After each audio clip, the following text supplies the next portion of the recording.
So with that, I'll request our Honorable Chair, Mr. P.K. Agarwal ji, to give his insights on how blockchain can enable the electricity market. Sir.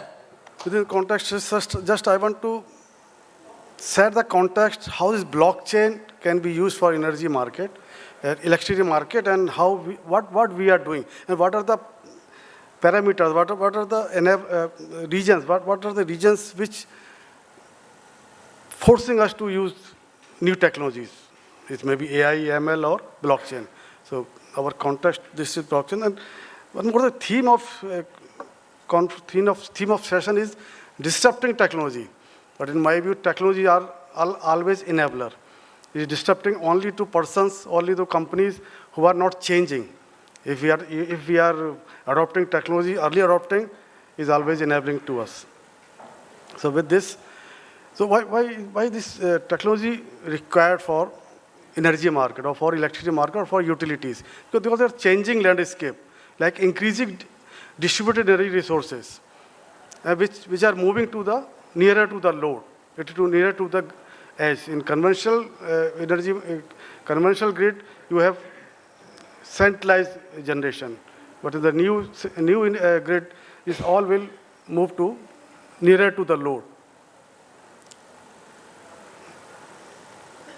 And power grid is increasing, being used for the support only, not for meeting the generation. So in future, might be after 10 years, you will be power grid or the electricity grid will be giving only acting like a backbone, and all energy and all load will happen on the edge of the grid. The variability of generations, load and generation, because load is always varying and generation is also varying. In conventional grid, generation was following the load. But now our generation has to follow generation also. So some of the generation has to follow generation. So all this cannot be done with the conventional technology. We require the new technology for this. And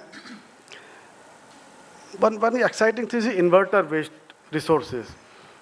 Because when more renewables are coming, inertia is depleting. And this inverters we have, through which renewable energy resources are connected, they have very good capability for providing inertia, for providing reactive power, active power. So ancillary might be going as a service. So for service, again, we require technology. IT, it may be IT, AI, or ML. And these are the key drivers: decarbonization, decentralization. So decarbonization, more use of renewable energy resources, energy efficiency, and decentralization, distributed resources, that I already mentioned there. And how to keep pace with this? This answer is digitalization. Digitalization means adopting more technologies, adopting the new technology, adopting the blockchain, AI, ML. So first is automation or hyper-automation, because automation already existing.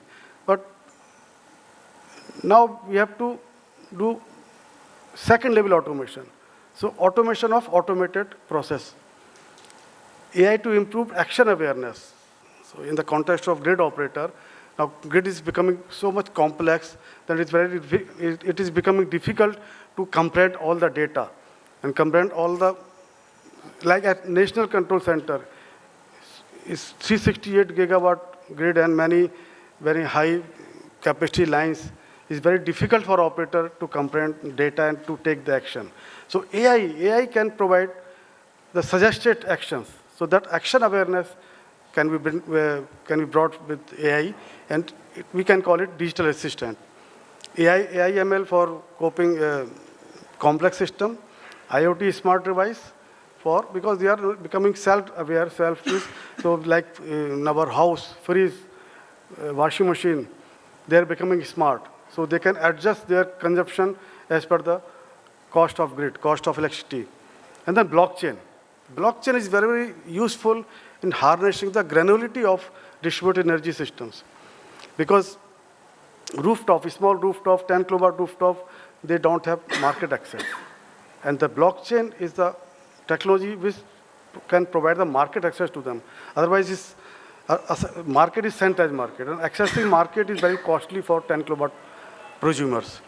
And then virtual power plant, this again. So this blockchain, I think all are experts, I don't require, but how to do the choice of blockchain. So if we want to move from central trust to distributed trust to reduce the cost, we should adopt the blockchain. These are the various usage. We can see that power, energy, utilities, only 3%. More is 30% in finance. So we have to move like this so we can have in the direction like this finance is going. And POSOCO is also doing some initiative. Like we have presented a concept paper on energy banking through blockchain. Because energy banking, at present we don't have regulation for energy banking, but energy banking enables transfer of exchange of energy without involving money. So improved version, again, we are presenting in SEGRE session 2020. And others is, we are thinking of that REC registry because blockchain is very, very good, very, very suitable for registry type of, so REC registry we are already managing. So we are thinking, we are doing some we are thinking to do some pilot project.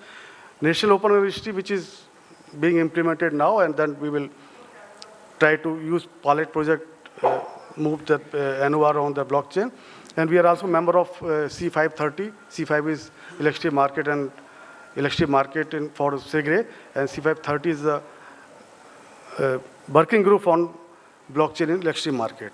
And there are other initiatives. So we have a person from BSES, they might be dealing this. UPPCL is also doing some pilot project on peer-to-peer trading. BSES also doing that something. And this one thing is excited me more because India has moved for ease of doing the business from 163 position, from 79 position is moved to 60 position. But still, enforcing contract is very difficult in India. So we are still is very low in ranking from 163 out of 190 countries. And I think blockchain is very, very capable in enforcing the contracts. So that can be used. So Niti Aayog has already come up with a paper, blockchain in India strategy, and it talks about this. So there are many other initiatives, telecom, TRI also doing something on this. But there are challenges in also this. Because one is the GDPR in European, and this is about data privacy. So in blockchain, in public blockchain, data is available with all. So issue of data privacy also there. Cyber security, though this blockchain technology is very secure because it works on consensus, it works on computing power. So, but assumption is this, that we don't have so much computing power, and we are not coiling, there is no collision between the participants. That's why it is safe. But if there is collision between the participants, and we have, theoretically, if we have so much computing power, this can be, wrong data can be entered in this. Lack of awareness of technology. I think this still cost of technology is also there. So blockchain is not suitable for everything. We have to justify how much cost is there. Scalability is also a problem because we don't have that so much use case or so much proof of concept that it can scale at the grid level. We can use a blockchain at distribution level, but can it scale to grid level? And ability of expertise. Still we have expertise, researchers, we are doing the pilot work, not the actual work. So I think I have set the context. So let us start with